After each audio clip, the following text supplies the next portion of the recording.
oitavo ano. Agora a gente vai começar a aula de língua portuguesa através do material do Aprender Sempre. E vamos iniciar com o gênero entrevista. Iniciando com a entrevista de uma jovem que foi considerada a primeira astronauta brasileira. Leia essa entrevista concedida pela jovem Ana Paula, de 27 anos, ao Joca Jornal. Ela participa de uma missão da Agência Europeia Espacial e pode se tornar a primeira astronauta brasileira. Conheça a jovem que pode ser a primeira astronauta brasileira, por Helena Rinaldi. A Agência Espacial Europeia selecionou uma jovem brasileira, Ana Paula Castro, de 27 anos, para fazer parte de uma missão espacial simulada que aconteceu em dezembro no Havaí. Esse tipo de missão é um treinamento que futuros astronautas fazem para entender como funcionam as missões espaciais reais. Para comemorar o Dia do Astronauta, o Joca entrevistou Ana Paula para saber como funciona esse tipo de simulação e o que é preciso fazer para seguir essa profissão. Você passou por um processo de seleção até ser escolhida para a missão. Como foi isso? Para chegar até aqui na simulação, foi um longo caminho. Primeiro eu me formei em Engenharia Aeroespacial pela Universidade de Brasília, depois fui para um mestrado, um tipo de curso que as pessoas podem fazer depois que terminam a universidade para se aprofundar na área que estudaram, na China, onde ainda estou estudando Direito Espacial, que estuda questões como a preservação ambiental, tanto da Terra como do espaço e resgate de astronautas. Por causa do mestrado, eu fiz um estágio no escritório da Organização das Nações Unidas para assuntos do espaço exterior. Nesse estágio, eu descobri essa simulação. Quando soube que eles estavam precisando de engenheiros, eu mandei meu currículo com uma carta de motivação, um documento que explicava os motivos pelos quais ela queria participar da missão e fui selecionada. Como funciona a missão espacial que você participou em dezembro? Uma missão espacial simulada são testes feitos em um lugar parecido com os ambientes extremos, locais onde seria muito difícil sobreviver em razão das condições, como temperatura, acessibilidade a diferentes fontes de energia ou alta pressão que a gente pode achar no espaço. Eles acontecem em lugares que não possuem muitos habitantes, justamente pelo fato de serem locais extremos, como a Antártida. Nessa missão, estamos na base de um vulcão, mas esses testes podem ser feitos em oceanos e eles são muito importantes porque são um treinamento para as missões espaciais de verdade. A gente se veste, age, come e faz tudo como astronautas. Infelizmente, como estamos na Terra, não tem como simular a gravidade, mas aqui estamos simulando como se estivéssemos morando na Lua. Então tem baixa gravidade, mas ainda assim tem gravidade. Qual era o objetivo da missão? Testar as tecnologias necessárias para morar na Lua e fazer experimentos, para ver como funcionaria alguns aspectos, como a comunicação. A gente também estuda os efeitos de ficar isolado no comportamento das pessoas.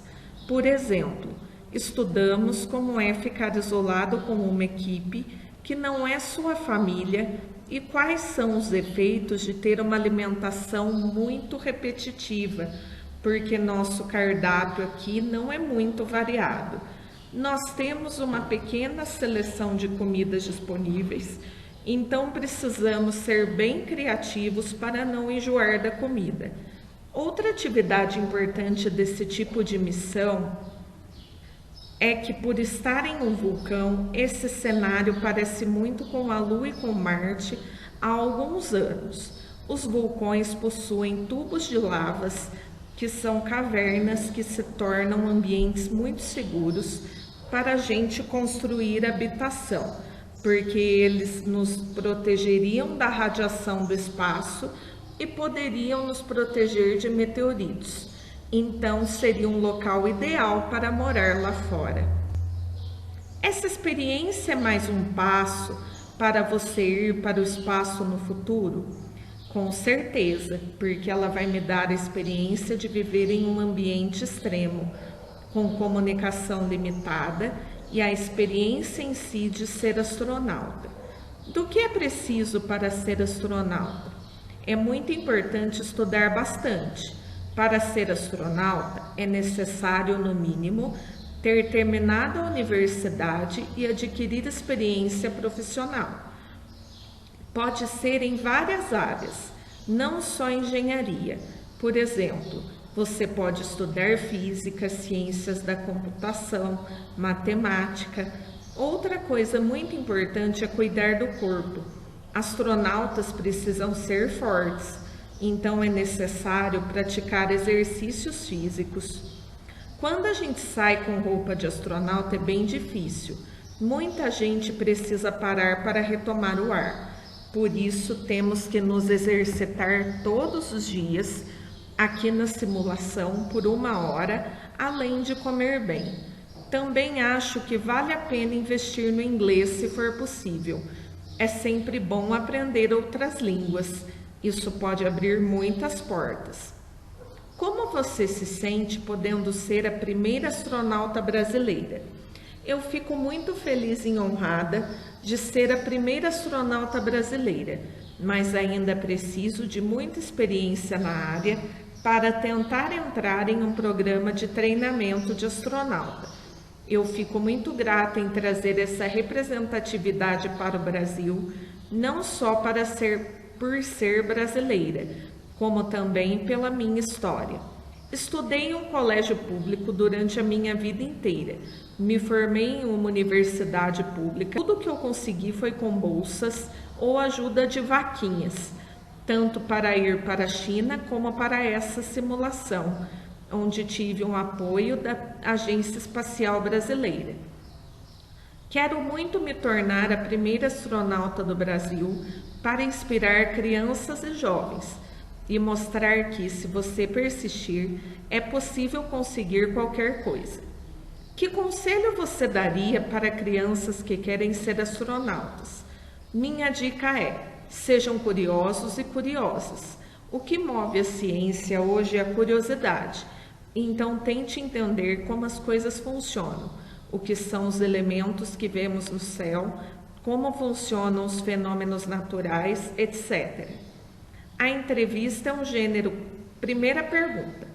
A entrevista é um gênero textual cujo objetivo é divulgar informações a respeito do entrevistado.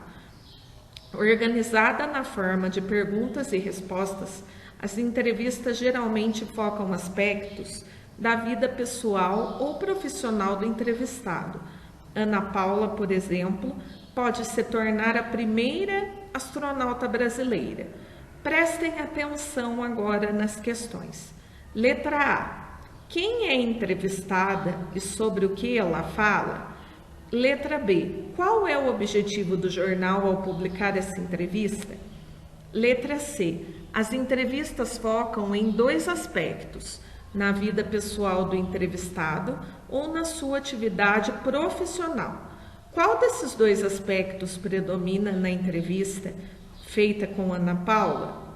Letra D. Cite 2 situações em que a entrevistada expõe seu lado pessoal. Segunda pergunta. Observe, gente, só observa uma coisa. Na apostila eu não coloquei o número aqui, mas na apostila a questão de cima vai estar como número 2, porque número 1 é entrevista. tá certo? Observe as perguntas feitas pela entrevistadora do jornal Cultura Astronauta. Letra A. Elas revelam um conhecimento mínimo sobre a carreira profissional de Ana Paula? Justifique sua resposta. Letra B. Você acha que a entrevistadora preparou as questões previamente ou fez de improviso? Por quê? Sobre o tipo de linguagem empregada pelo entrevistador e pelo entrevistado. Letra A. Que tipo de linguagem a entrevistadora e a entrevistada empregam? Formal ou informal? O que é a linguagem formal? É a linguagem mais certinha, falada de acordo com as regras da gramática. E qual é a linguagem informal? É a linguagem que a gente fala no nosso dia a dia, certo? É comum, letra B, é comum empregarmos expressões como né, é, então, e outras. Ana Paula utilizou essas expressões em suas respostas? É possível identificar essas marcas de oralidade na entrevista escrita?